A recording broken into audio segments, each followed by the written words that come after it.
Hello दोस्तों, स्वागत है आप सभी का आजाद ग्रुप ऑफ एजुकेशन में। UPSC main syllabus analysis and question practice के इस वीडियो में अब तक हम बात कर चुके हैं भारतीय संविधान के सिलेबस की। जीएस पेपर 2 हमने शुरू कर दिया है और उसमें जो पहला पार्ट है भारतीय संविधान एवं राज्य व्यवस्था, उसके बारे में हम पिछले वीडियो में बात कर चुके हैं। इस वीडियो में जो पिछले वीडियो के क्वेश्चंस प्रैक्टिस के तौर पर हमने देखे थे, उसका एक फ्रेमिंग करने की कोशिश करेंगे। उसमें किस तरह का कंटेंट हमें डालना चाहिए, उन चीज़ों के बारे में बात करेंगे। और पेपर 2 के अगले सब्जेक्ट्स जो कि गवर्नेंस है और सोशल जस्टिस है, उनका सिलेबस क्या है और उनमें से कौन से टॉपिक्स है, किस तरह के और कितने क्वेश्चंस पूछे जा रहे हैं, उसके बारे में हम आज बात करने वाले हैं। तो आइए देखते हैं पिछले कक्षा के क्वेश्चंस का एनालिसिस। पहला क्वेश्चन जो 2021 का था, जिसकी हमने बात की थी, वह था संवैधानिक नैतिकता की जड़ संविधान में ही निहित है और इसके तात्विक फलकों पर आधारित है। संवैधानिक नैतिकता के सिद्धांत की प्रासंगिक न्यायिक निर्णयों की सहायता से विवेचना कीजिए। 150 शब्दों का यह क्वेश्चन 2021 में आया हुआ है और हमें बताना है संवैधानिक नैतिकता के बारे में। नैतिकता की बात हो रही है, वह भी संविधान की। देखिए, इस तरह के जो कॉन्सेप्चुअल क्वेश्चन है, या मैं यह कहूंगा कि यूपीएससी के किसी भी क्वेश्चन को आप 2 बार या 3 बार जरूर पढ़े। अगर आपको लगता है एक बार पढ़ने में भी आपको चीजें समझ में आ रही है, फिर भी कॉन्शियस होते हुए एहतियात के तौर पर आपको क्वेश्चन को 2 बार 3 बार पढ़ना ही चाहिए। उससे आप क्वेश्चन को ज्यादा आराम से, ज्यादा अच्छे से समझ पाते हैं। तो यह क्वेश्चन आपसे बात कर रहा है संविधान की नैतिकता की, और यह कह रहा है कि संविधान की नैतिकता हमारे संविधान में ही निहित है और किस तरह से अलग अलग न्यायिक निर्णयों में संविधान की नैतिकता को सुनिश्चित करने की कोशिश की गई है, उसके उदाहरण आपको बताना है। सबसे पहले आपको पता होना चाहिए कि संवैधानिक नैतिकता है क्या। तो बहुत ही सिंपल लैंग्वेज में अगर हम समझने की कोशिश करें, तो आप पाते हैं कि संवैधानिक नैतिकता वह है जिस लक्ष्य की प्राप्ति के लिए हमने संविधान को बनाया है। आपने जिस टारगेट को ध्यान में रखते हुए संविधान के नियम निर्धारित किए हैं, संविधान के प्रावधान तय किए हैं, क्या आप उस दिशा में उसी मकसद को प्राप्त करने के लिए चल रहे हैं। इसके अलावा संविधान की नैतिकता का मतलब यह नहीं है कि आप उसको वर्ड बाय वर्ड फॉलो करें। इसका मतलब यह है कि जिस नियत से, जिस मकसद से वह लिखा गया है, कोई भी कानून जिस मकसद से लिखा गया है, क्या वह मकसद हमारी तरफ या हम उस मकसद की तरफ बढ़ रहे हैं। फॉर एग्जाम्पल, कोई भी ऑर्गेनाइजेशन फॉर्म होता है, ऑर्गेनाइजेशन कोई भी ऑर्गेनाइजेशन जब फॉर्म होता है तो उसका एक टारगेट होता है, एक लक्ष्य होता है कि हमें इस तरह की बातों पे, जैसे अगर कोई किसान संगठन हुआ है तो उन्हें, उनका एक टारगेट होता है कि किसानों की प्रॉब्लम्स को सॉल्व करना हमारा टारगेट है। उसी तरह से जब, और तो ये क्या करते हैं, इनका जो टारगेट है तो ये कुछ नियम बनाते हैं कि हमें किस तरह के मुद्दों को देखना है। नियम बनाते हैं हमारे मुद्दे क्या होंगे, हम किस प्रकार इन मुद्दों को प्राप्त करेंगे, इस तरह के कुछ नियम और कायदे ये बनाते हैं आपस में। वही तो हमारा कॉन्स्टिट्यूशन, इस ऑर्गेनाइजेशन का कॉन्स्टिट्यूशन वही तो हो जाएगा कि ये क्या प्राप्त करना चाहते हैं और इसके लिए किस प्रकार की क्रिया प्रतिक्रिया ये करेंगे। उसी तरह से जब हम आजाद होते हैं, आजाद होने के बाद जो हमारा संविधान बना, तो संविधान क्या था, संविधान एक स्ट्रक्चर था उन चीजों का जो हमें प्राप्त करनी है और हमें ओवर द ईयर प्राप्त करनी है, तो किस प्रकार करनी है, इसी नियत से संविधान बनाया गया। अगर हमें संविधान के लक्ष्यों को देखना हो, संवैधानिक लक्ष्यों की बात करनी हो, तो हम क्या देखते हैं, भारत के संविधान की उद्देशिका। अगर हमें उद्देश्यों का पता लगाना हो कि भारत का संविधान का उद्देश्य क्या है, उसको किस तरफ हमें आगे बढ़ना है, तो हमें यह देखना चाहिए। तो क्या कहता है भारत का संविधान, हम भारत के लोग, यहां पर पहली बात निकल के आती है कि सिर्फ सरकार के द्वारा संवैधानिक लक्ष्यों की प्राप्ति नहीं हो सकती, सिर्फ गवर्नमेंट अपने तरफ से नियम बनाए, अपनी तरफ से कोशिशें करे, उससे नहीं होगा। भारत के प्रत्येक नागरिक को इस तरफ अपना कदम उठाना होगा। तो हम भारत के लोग क्या करेंगे, भारत को क्या बनाना है, भारत को एक संपूर्ण प्रभुत्व संपन्न एक ऐसा देश बनाना है ताकि उस पर किसी बाहरी दबाव, कोई भी बाहरी दबाव उस पर ना हो। हम अपने निर्णय अपनी स्वेच्छा से, अपनी संप्रभुता से ले सके। भारत को एक संपूर्ण प्रभुत्व संपन्न समाजवाद की तरफ हमारा झुकाव है। समाजवादी पंथ निरपेक्ष एक ऐसा देश बनाना है जिसमें धर्मों को इतना महत्व नहीं है, सभी धर्मों को बराबर सम्मान दिया जाएगा। लोकतंत्रात्मक होना चाहिए, लोकतंत्रात्मक गणराज्य बनाने के लिए और उसके समस्त नागरिकों को किस तरफ आगे बढ़ रहा है हमारा संविधान, ये हमें उद्देशिका में नजर आता है। भारत को एक संपूर्ण प्रभुत्व संपन्न बनाना है, लोकतंत्रात्मक बनाना है, हमें पंथ निरपेक्षता की छवि अपनानी है, हमें समाजवाद की छवि अपनानी है और उसके समस्त नागरिकों को न्याय देना है। किस तरह का न्याय? सामाजिक, आर्थिक, राजनीतिक न्याय। स्वतंत्रता देनी है विचार की, अभिव्यक्ति की, विश्वास की, धर्म की। अपना धर्म खुद से चुने, खुद से अपने धर्म की उपासना करें, उपासना की, इस तरह की स्वतंत्रताएं देनी है। समानता हो हमारे अंदर, किस चीज की? प्रतिष्ठा की और अवसर की। आर्टिकल 16 आपको याद होगा, अवसर की समानता। इसके अलावा हम सब के व्यक्ति की गरिमा को भी हमें सुनिश्चित करना है। इस व्यक्ति की गरिमा को सुनिश्चित करने के लिए ही आप देखते हैं समय समय पर आर्टिकल 21 के अंतर्गत सुप्रीम कोर्ट ने बहुत सारे मूल अधिकारों को इंक्लूड किया है, जैसे 2017 में निजता का अधिकार। इस तरह से बहुत सारे इसमें व्यक्ति की गरिमा के अंतर्गत इस चीज को आता है, क्योंकि हमारा संविधान हमें डायरेक्ट करता है, हमें निर्देश देता है कि हमें व्यक्ति की गरिमा को बनाए रखना है। यह हमारे संविधान की नैतिकता है कि हम, भारत की सरकार और भारत के लोग अपने व्यक्तियों की गरिमा को बनाए रखें। इसी वजह से सुप्रीम कोर्ट ने समय समय पर ऐसे निर्णय दिए जिसमें व्यक्ति की गरिमा सुनिश्चित करने के लिए अलग अलग मूल अधिकारों को उसमें शामिल किया गया। राष्ट्र की एकता और अखंडता को बनाए रखना है, आपस में मिलजुल कर रहना है। इसी तरह से बंधुता को भी हमें बढ़ाना है, आपस में भाईचारा बनाकर चलना है। ये हमारे संविधान के लक्ष्य हैं। और हमारा संविधान, अगर भारत की सरकार इस तरह के प्रावधान करती है जो इन लक्ष्यों की प्राप्ति की ओर हैं, तो हम संवैधानिक नैतिकता की ओर बढ़ रहे हैं। लेकिन संविधान के प्रावधानों का भले ही भारत की सरकार पालन करे, लेकिन इन लक्ष्यों की प्राप्ति अगर नहीं हो तो सुप्रीम कोर्ट कहती है कि आपका ये कानून, भले ही आपको 368 के अंतर्गत आपको शक्ति है संविधान में संशोधन करने की, आपको शक्ति है कानून बनाने की, संसद को, भारत की संसद को विधायिका कहते हैं, उसी को कानून बनाने की शक्ति है, लेकिन अगर आप इन लक्ष्यों से हटकर कोई कानून बनाएंगे तो सुप्रीम कोर्ट आपको क्या कर देगी? आपको कहेगी कि ये संवैधानिक नैतिकता के अंतर्गत नहीं है। तो इस वजह से हम देखते हैं कि हमारे संविधान की जो नैतिकता है वो हमें यहाँ पर नजर आती है कि हमारा संविधान किस तरह से आगे बढ़ना चाहिए। तो इंट्रोडक्शन में इस तरह की बातें अगर हम लिखें तो वो बेहतर होगा। फिर हमें पूछ रहा है कि संवैधानिक नैतिकता के सिद्धांत की प्रासंगिकता, सिद्धांत की प्रासंगिक न्यायिक निर्णयों की सहायता से विवेचना कीजिए।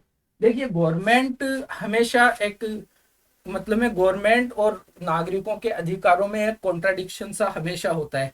गवर्नमेंट चाहती है कि वह हावी रहे और हमारा संविधान नागरिकों के अधिकारों को भी सुनिश्चित करने का काम करता है, जिसकी रक्षा करती है हमारी न्यायपालिका। तो समय समय पर ऐसे बहुत सारे कानून भी आते हैं जो नागरिकों के अधिकारों का उल्लंघन करते हैं, नागरिकों की गरिमा का उल्लंघन करते हैं। तो उन उल्लंघनों को रोकने के लिए सरकार के विरुद्ध सुप्रीम कोर्ट ने, हमारे भारत की जो उच्चतम न्यायपालिका है, उसने बहुत सारे ऐसे निर्णय दिए हैं जिससे संविधान की नैतिकता सुनिश्चित होती है। तो एक इंट्रोडक्शन देने के बाद कि संवैधानिक नैतिकता क्या है, उसके लक्ष्य क्या है, इस तरह का एक इंट्रोडक्शन देने के बाद हमें कुछ निर्णयों की चर्चा करनी है सुप्रीम कोर्ट के, ताकि हम बता सकें कि यहाँ पर सुप्रीम कोर्ट ने न्यायिक निर्णय देते हुए संविधान की नैतिकता को सुनिश्चित करने का काम किया है। और इस तरह के निर्णयों में सबसे पहले हम क्या देखते हैं? आपको पता है कि संसद के पास संविधान को संशोधन करने की शक्ति है आर्टिकल 368 के अंतर्गत। लेकिन हमने देखा अप्रैल 1973 में, 1973 में, जो केशवानंद भारतीवाद था,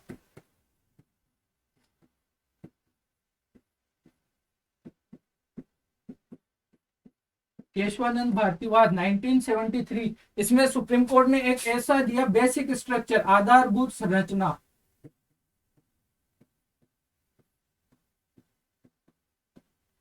आधारभूत संरचना का सिद्धांत दिया, एक कॉन्सेप्ट दिया, ताकि भारत की संसद किसी भी ऐसे स्ट्रक्चर को संशोधित ना कर पाए जो हमारा मूल है, जो हमारे मेन टारगेट हैं। और वो सब क्या थे? इन्हीं में से तो थे। हमें केशवानंद भारतीवाद में सुप्रीम कोर्ट ने आधारभूत संरचना देते हुए क्या कहा? समाजवाद, पंथ निरपेक्षता, लोकतंत्रात्मक, ये सारे हमारे बेसिक स्ट्रक्चर के पार्ट हैं। अगर सरकार कल को पंथ निरपेक्षता को छोड़कर किसी धर्म को अपनाने की बात कहे और धार्मिक राज्य बनाने की बात कहे, तो वो हमारे संविधान के खिलाफ है, संवैधानिक नैतिकता के खिलाफ है। इस वजह से एक वाद सबसे बड़ा जो आता है वो केशवानंद भारतीवाद है, जिसमें सुप्रीम कोर्ट ने आधारभूत संरचना देते हुए संवैधानिक नैतिकता को सुनिश्चित करने का काम किया है। इसी में कहा कि ऐसे मूल अधिकार जो आवश्यक हैं, जो बहुत मूल अधिकारों में संशोधन तो किए जा सकते हैं, लेकिन जो हमारे लिए एसेंशियल है उनमें संशोधन नहीं किया जा सकता। भारत का जो स्ट्रक्चर है, जो समाजवादी स्ट्रक्चर है, उसमें संशोधन आप नहीं कर सकते। लोकतंत्रात्मक स्ट्रक्चर है, उसमें संशोधन नहीं कर सकते। ये सब कहते हुए आधारभूत संरचना का सिद्धांत देते हुए, बेसिक स्ट्रक्चर देते हुए सुप्रीम कोर्ट ने संविधान की नैतिकता को सुनिश्चित करने का काम किया। दूसरी तरफ एक देखिए बहुत अच्छा एग्जाम्पल है, इसी वाद के अंदर, केशवानंद भारतीवाद के अंदर सुप्रीम कोर्ट ने यह कहा था कि आपकी जो 9th शेड्यूल है, 9वीं अनुसूची है, उसमें जो आप कानूनों को डाल देते हैं, वह भी अब क्या होगा? उनका भी न्यायिक पुनरीक्षण हो सकेगा, न्यायिक पुनरावलोकन हो सकेगा। इसको आप ऐसे समझे,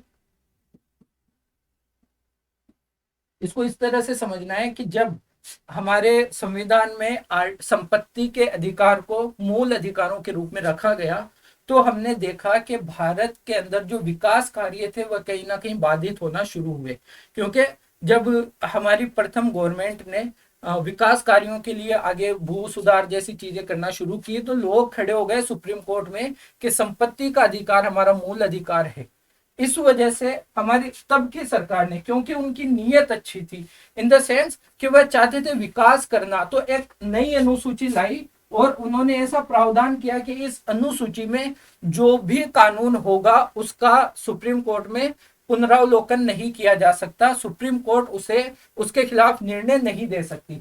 फिर क्या हुआ? इसके अंतर्गत जो भू सुधार वाले कानून थे वो इसमें रखे गए, ताकि भारत की सुप्रीम कोर्ट संपत्ति के अधिकार के विरुद्ध उन कानूनों को असंवैधानिक घोषित ना करे और हमारे विकास का कार्य आगे बढ़ता रहे। ओवर द ईयर ऐसा होने लगा कि जो भी कानून लाए जाते हैं, जो सरकार को लगता है कि सुप्रीम कोर्ट इसे असंवैधानिक घोषित कर देगी, वह लाके 9वीं अनुसूची में डाल दिया जाता। क्योंकि 9वीं अनुसूची का प्रावधान यह था कि सुप्रीम कोर्ट इसका रिव्यू नहीं कर सकती थी। तो शुरू में सुप्रीम कोर्ट ने कुछ नहीं कहा, क्योंकि सरकार का मकसद था विकास करना, लोगों को गरीबी से निकालना, लोगों को उनका सामाजिक विकास करने की तरफ अग्रसर करना। लेकिन जब ओवर द ईयर ऐसे भी कानून आने लग गए जिन्हें इस सूची में डालना जरूरी नहीं था, लेकिन सरकार ने सुप्रीम कोर्ट से बचने के लिए इनको डाला, तो केशवानंद भारतीवाद में सुप्रीम कोर्ट ने क्या कहा? आप 9वीं अनुसूची के अंदर जो कानून रखते हो, सुप्रीम कोर्ट उसका भी रिव्यू कर सकता है, क्योंकि ऐसे तो आप किसी भी कानून को लाकर जो नागरिकों के अधिकारों का हनन करता है उसको इसमें डाल देंगे। तो यहाँ पर सुप्रीम कोर्ट ने इसे भी न्यायिक पुनरावलोकन वाला बना दिया, इसका भी अब सुप्रीम कोर्ट रिव्यू कर सकता है। तो ये एक एग्जाम्पल है संवैधानिक नैतिकता को समझने की।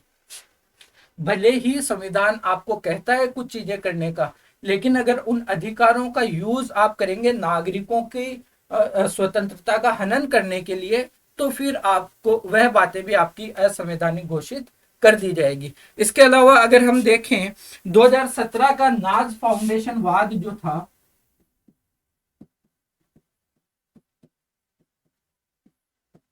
नाज फाउंडेशन वाद, अगर आप इस एक बात को ध्यान में रखेंगे ना, तो इसकी पूरी संवैधानिक नैतिकता को आप समझ जाएंगे। व्यक्ति की गरिमा, नाज फाउंडेशन वाद जो 2017 में आया, उसमें जो धारा 377 थी और समलैंगिकता का जो मुद्दा था, उसको सुप्रीम कोर्ट ने कहीं ना कहीं मान्यता देने जैसी बात कही। क्योंकि वही बात आ जाती है कि प्राचीन समय में या पिछले कई वर्षों में ये बात ठीक है कि समलैंगिकता जैसे मुद्दे को अपराध की श्रेणी में डाला गया, लेकिन आधुनिक समय में इस चीज को हम अपराध की श्रेणी में नहीं रख सकते। यह भी व्यक्ति की गरिमा को सुनिश्चित करना आवश्यक है कि वह अपनी पसंद से किस तरह की चीजें करना चाहता है। तो यहाँ पर सुप्रीम कोर्ट ने इस धारा को आपराधिक घोषित करने से मना किया है कि इसमें अपराध की जो बात कही गई है वह नहीं होनी चाहिए।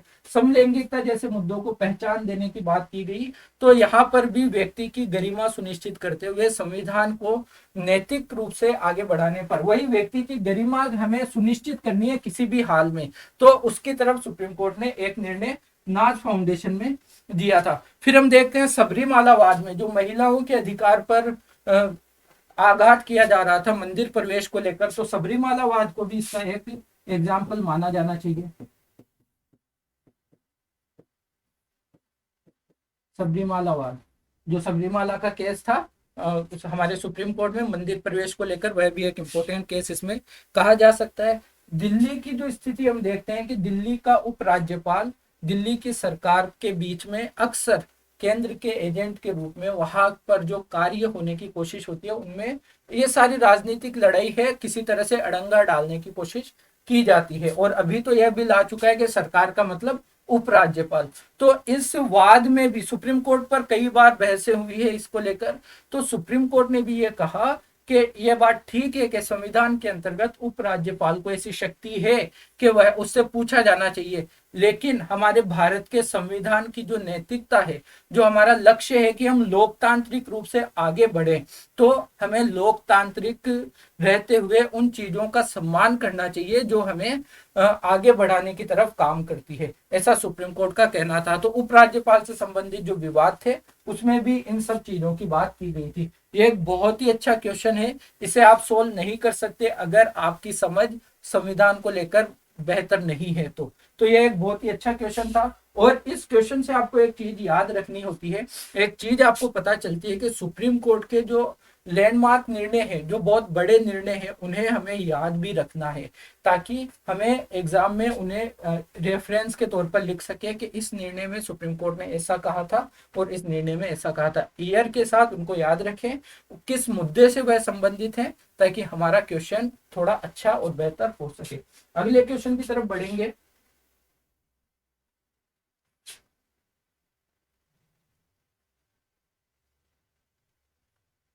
अगला क्वेश्चन है, यद्यपि मानवाधिकार आयोगों ने भारत में मानव अधिकारों के संरक्षण में काफी हद तक योगदान दिया है, फिर भी वे ताकतवर और प्रभावशाली लोगों के विरुद्ध अधिकार जताने में असफल रहे हैं। यह एक स्टेटमेंट दे दिया। क्वेश्चन अब आ रहा है, इनके संरचनात्मक और व्यवहारिक सीमाओं का विश्लेषण करते हुए सुधारात्मक उपायों का सुझाव दीजिए। यानी क्या कमियां हैं मानवाधिकार आयोग के अंतर्गत, ताकि वह जो सफल व्यक्ति हैं और थोड़े से प्रभावशाली व्यक्ति हैं उनके खिलाफ सफल नहीं रहा है, जो प्रभाव रखने वाले व्यक्ति हैं उनके खिलाफ, ताकतवर लोगों के खिलाफ प्रभावी नहीं रहा है। तो क्या कमी है उसकी संरचना में और क्या सुधार आप करवा सकते हैं, इस तरह की बात की है। तो जो नेशनल ह्यूमन राइट कमीशन है NHRC, आप सभी जानते हैं कि 1993 में इसका गठन किया गया और तब से मानवाधिकार आयोग काम कर रहा है, लेकिन कुछ कमियां हैं। क्या करता है मानवाधिकार आयोग, जो मानवाधिकारों का उल्लंघन होता है उसको लेकर सरकारी एजेंसियों, सरकारी अधिकारियों के विरुद्ध जो कार्यवाही करनी होती है उसके बारे में यह काम करता है। कुछ सिफारिशें भी देता है कि मानवाधिकारों की संरक्षण किस तरह से हम कर सकते हैं। तो इसकी अगर कमियों की बात करें, संरचनात्मक कमियों की, तो एक बड़ी कमी है कि 1 वर्ष से पहले के वादों पर या केसेस पर, वाद पर कार्यवाही नहीं कर सकता।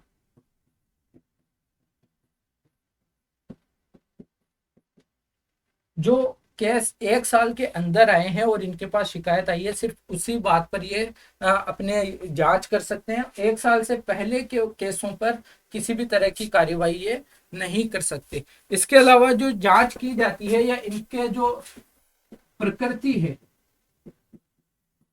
वह सिफारिशी प्रकृति है,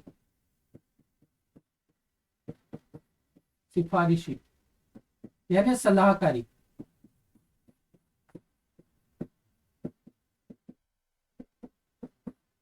सलाहकारी प्रकृति का ये आयोग है। इसको अगर जांच हो गई है तो जुर्माना तो लगा सकता है लेकिन दंड नहीं दे सकता, दंड नहीं दे सकता। इसके लिए इसे न्यायपालिका पर डिपेंड रहना होता है। और अक्सर हम देखते हैं कि कई बार इस तरह के केसेस को न्यायपालिका में ज्यादा साबित नहीं किया जा पाता और बहुत ज्यादा मात्रा में सजाएं ऐसे लोगों को नहीं होती है। इसके अलावा अगर हम बात करें तो इनके पास धन की पर्याप्तता भी नहीं होती, धन की अपर्याप्तता, अपनी जांच कंडक्ट करने के लिए पर्याप्त धन भी नहीं होता है, अपर्याप्तता। ठीक है। इसके अलावा कर्मचारी ये राज्य सरकार के, जैसे राज्य या संघ सरकार के कर्मचारियों का उपयोग करते हैं।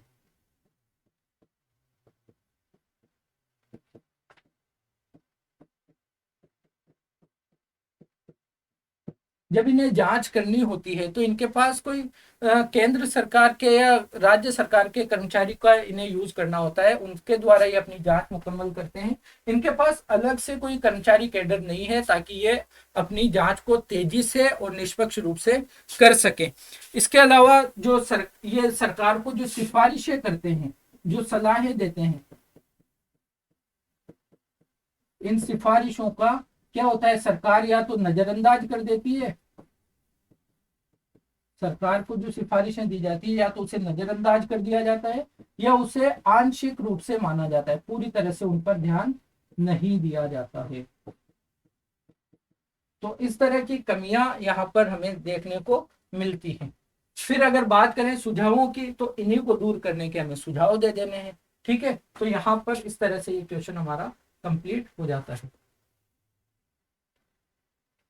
आगे बात करें अगले क्वेश्चन की।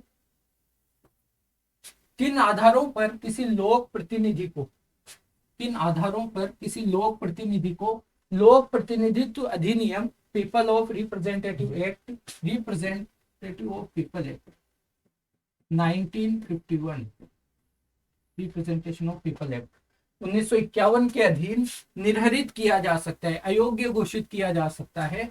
उन उपचारों का भी उल्लेख कीजिए जो ऐसे निर्हरित व्यक्ति को अपनी निरर्ता के विरुद्ध उपलब्ध हैं।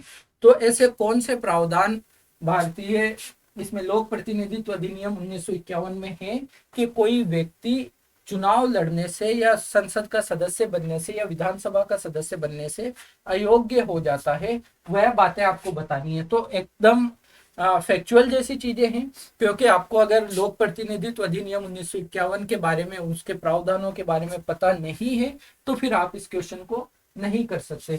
तो कोई व्यक्ति निरर्थ किस तरह से हो सकता है, निरर्ता, निरर्ता किस तरह से साबित होगी किसी भी व्यक्ति की, यह आपको इस क्वेश्चन में बताना है। अगर कोई व्यक्ति चुनावों के दौरान किसी भी भ्रष्ट आचरण में लिप्त पाया जाता है, चुनावों के दौरान, चुनाव में भ्रष्ट आचरण,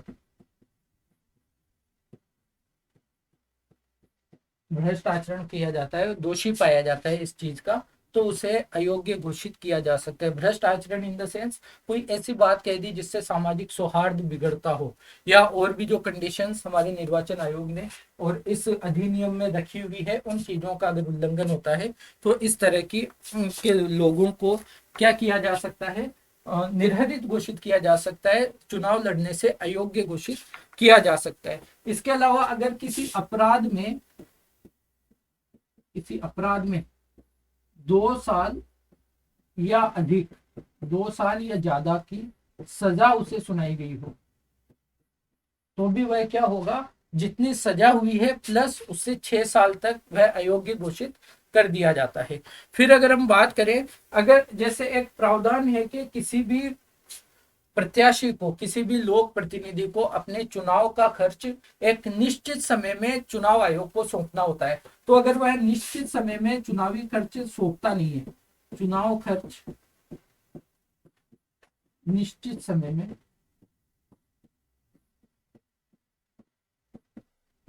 निर्वाचन आयोग के सम्मुख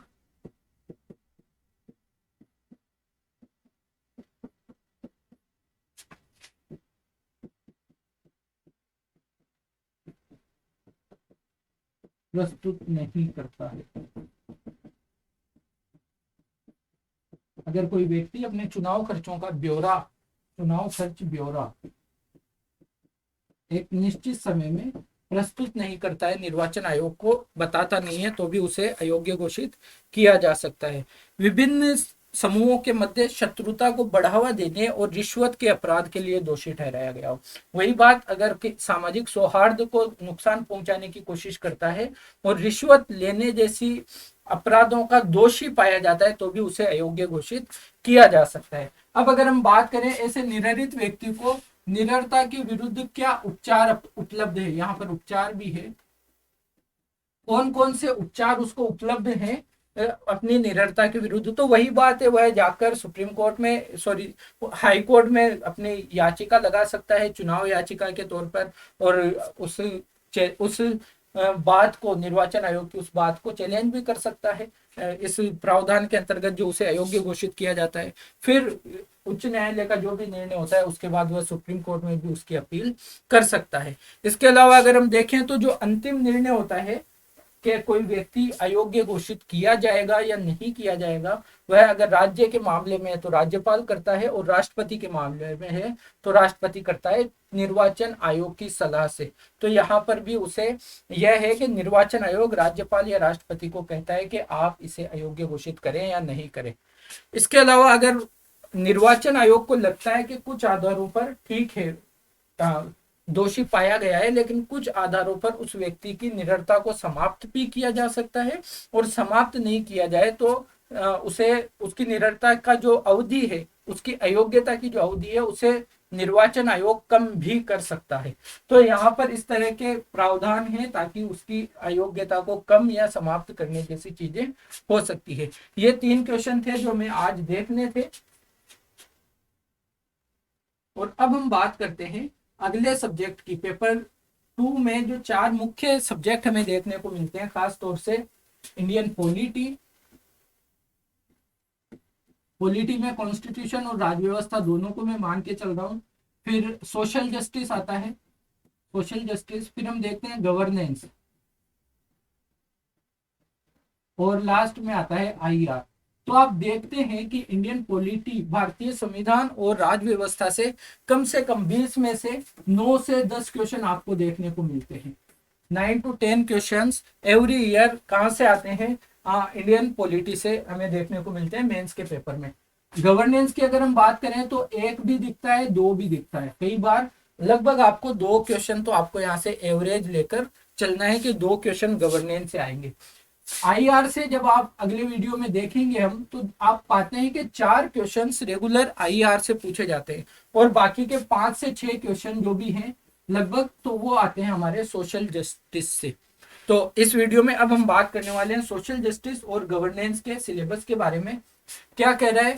विकास प्रक्रिया तथा विकास उद्योग, विकास प्रक्रिया तथा विकास उद्योग, गैर सरकारी संगठन, एनजीओ, स्वयं सहायता समूहों और संघों, दानकर्ताओं, लोकोपकारी संस्थाओं, संस्थागत एवं अन्य पक्षों की भूमिका, विकास प्रक्रिया और विकास उद्योगों में इन सब की भूमिका की बात करता है। केंद्र एवं राज्यों द्वारा जनसंख्या के अति संवेदनशील वर्गों के लिए कल्याणकारी योजनाएं, यहाँ पर बहुत ही ज्यादा इंपॉर्टेंट चीज है कल्याणकारी योजनाओं जैसी बात। और इन योजनाओं की परफॉर्मेंस कैसी रहती है, इनका कार्य निष्पादन कैसा रहता है, यह भी आपसे पूछा जा रहा है।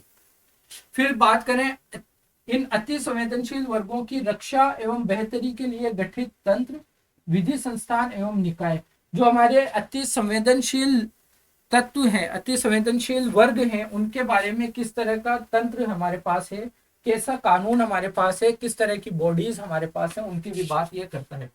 जैसे महिलाओं के लिए महिला आयोग हो गया, बच्चों के लिए बच्चों का अधिकार संरक्षण को लेकर जो आयोग है उसकी बात हम कर सकते हैं, इस तरह की बात यहाँ पर है। स्वास्थ्य, शिक्षा, मानव संस्थाओं से संबंधित विषय, सामाजिक क्षेत्र, सेवाओं के विकास और प्रबंधन से संबंधित विषय, गरीबी और भूख से संबंधित विषय। इस तरह की बातें हमें देखने को मिलती हैं सामाजिक न्याय के अंतर्गत। फिर अगर हम बात करें शासन व्यवस्था की, शासन व्यवस्था का यह है कि गवर्नेंस की अगर हम बात करें तो शासन व्यवस्था कैसी है? पारदर्शिता, जवाबदेही के महत्वपूर्ण पक्ष। पारदर्शिता और जवाबदेही की बात हमें देखनी है, क्या कितनी इंपॉर्टेंट है। ई गवर्नेंस, ई गवर्नेंस यानी जो डिजिटल वे में अब हम गवर्नेंस की तरफ बढ़ रहे हैं, उसके अनुप्रयोग क्या है, एप्लीकेशंस क्या है, उसका मॉडल क्या हो सकता है, सफलताएं कितनी हमें मिली है ई गवर्नेंस को लेकर, उसकी अभी भी सीमाएं, चुनौतियां क्या है, आगे हम कितना आगे बढ़ सकते हैं, संभावनाएं क्या है, और नागरिक चार्टर की बात करता है। पारदर्शिता और जवाबदेही की बात हमने देख ली, संस्थागत तथा अन्य उपाय, और लोकतंत्र में सिविल सेवाओं की भूमिका। ये सिलेबस है। देखिए जैसा मैं देख पा रहा हूं स्क्रीन पर, शायद लाइट के फोकस के कारण आपको चीजें नजर नहीं आ रही है, शायद मुझे ऐसा लग रहा है। तो इस वीडियो में आप थोड़ा सा देखें, मैं आपको बोलकर बता रहा हूं वैसे तो, लेकिन अगली वीडियो से मैं इसका कलर चेंज कर दूंगा, क्योंकि ये स्क्रीन व्हाइट होने के कारण, व्हाइट शीट होने के कारण फोकस डायरेक्ट इस पे आ रहा है और आपको चीजें नजर नहीं आ रही है। तो सिलेबस हमने देखा, अब हम देखते हैं इसका एक एनालिसिस कि किस तरह के क्वेश्चंस आपको यहाँ पर देखने को मिलेंगे। क्या यह आपको नजर आएगा? देखते हैं। अगर हम बात करें विकास के लिए सरकारी नीतियों की और उससे संबंधित विषय की, कि सरकार की नीतियां कैसी रही विकास को लेकर और किस तरह का क्रियान्वयन उन नीतियों का हुआ, तो यहाँ से हम देखते हैं कंटिन्यूअसली क्वेश्चंस पूछे जाते हैं। यहाँ से एक बात आपको ध्यान रखनी है कि करंट अफेयर्स में, करंट इश्यूज में, करंट न्यूज में जो भी सरकार की नीतियां इंपॉर्टेंट लगे आपको, उन्हें आपको तैयार कर लेना है। करंट अफेयर्स में जो भी आपको हाईलाइटेड रहे, आपको लगे कि यहाँ से पूछा जाता है, क्योंकि सरकार की नीतियां और उनका क्रियान्वयन हमारे सिलेबस में सामाजिक न्याय के पार्ट में हमसे पूछा जाता है और यहाँ से लगातार हमें क्वेश्चन देखने को मिलते हैं। फिर बात करें एनजीओज की, स्वयं सहायता समूह, सेल्फ हेल्प ग्रुप की, विभिन्न समूहों की विकास प्रक्रिया में भूमिका की, जो अदर प्रेशर ग्रुप्स हैं उनकी बात करें तो यहाँ से भी हमें पिछले 4 सालों में लगभग 6 क्वेश्चन देखने को मिल रहे हैं। सरकार की कल्याणकारी योजनाओं की अगर बात करें तो ये पॉइंट भी आपके लिए इंपॉर्टेंट हो जाता है। तो सरकार की नीतियां, सरकार की योजनाएं, प्रेशर ग्रुप्स जो भी होते हैं, इनके बारे में हमें जरूर पता होना चाहिए। फिर मानव संसाधन से संबंधित विषय, अगर टॉपिक के अकॉर्डिंग देखें तो बहुत ज्यादा क्वेश्चन नहीं है, लेकिन योजनाओं में और सरकार की नीतियों में ये वाला पार्ट कहीं ना कहीं इंक्लूड होता हुआ हमें नजर आता है। तो वही बात है कि यूपीएससी जो क्वेश्चन पूछता है वो भले किसी पर्टिकुलर टॉपिक से ना होकर 2 या 3 टॉपिक इंटरलिंक आपस में होते हैं, तो यह जरूरी है। गरीबी एवं भूख से संबंधित विषय, वही मैं कहूंगा कि ये भी योजनाओं में भी आ जाता है और नीतियों में भी आ जाता है। उसके अलावा अगर हम पर्टिकुलर टॉपिक से देखें तो यहाँ पर भी आपको रेगुलर क्वेश्चंस देखने को मिलते हैं। फिर बात करें शासन प्रणाली से संबंधित विषय, पारदर्शिता, जवाबदेही, ई गवर्नेंस, सिटीजन चार्टर, तो ये जो गवर्नेंस को लेकर जो मुद्दे हैं उनकी अगर हम बात करें तो ये यहाँ से भी रेगुलर 1 से 2 क्वेश्चन आपको देखने को मिलेगा। तो जैसा मैंने आपसे कहा कि इंडियन पॉलिटी से, इंडियन कॉन्स्टिट्यूशन एंड राज्य व्यवस्था से, पॉलिटी से आपको 10 क्वेश्चन लगभग देखने को मिलते हैं। गवर्नेंस से आपको 1 से 2 क्वेश्चन देखने को मिलते हैं। इसके अलावा जो सामाजिक न्याय है, सोशल जस्टिस का जो सब्जेक्ट है, उससे हमें रेगुलर वे में 5 से 6 क्वेश्चन अराउंड हमें देखने को मिलते हैं। तो ये हमारा सिलेबस डिस्कशन था। आपको जो प्रैक्टिस के क्वेश्चंस की अगर हम बात करें तो ये 2 क्वेश्चन मैं लेकर आया हूं आपके लिए। आज आप इनको ट्राई करें, अगले वीडियो में इनके आंसर्स हम डिस्कस करने की कोशिश करेंगे। सामाजिक विकास की संभावनाओं को बढ़ाने के क्रम में विशेषकर जरा चिकित्सा, जरा चिकित्सा होती है जो वृद्धों की सेवा, वृद्धों की हेल्थ जो होती है, वृद्ध जनों की हेल्थ इश्यूज जो होते हैं उसे हम जरा चिकित्सा कहते हैं, एवं मातृ स्वास्थ्य देखभाल के क्षेत्र में सुदृढ़ और पर्याप्त स्वास्थ्य देखभाल संबंधी नीतियों की आवश्यकता है, विवेचना कीजिए। क्वेश्चन आपसे पूछने की कोशिश कर रहा है कि वृद्ध लोगों की हेल्थ को लेकर और जो मातृत्व स्वास्थ्य है, यानी वे महिलाएं जो मां बनती हैं उनके स्वास्थ्य को लेकर हमें नई नीतियों की आवश्यकता है, तो उसके बारे में आपको विचार करना है। अगला क्वेश्चन अगर हम देखें,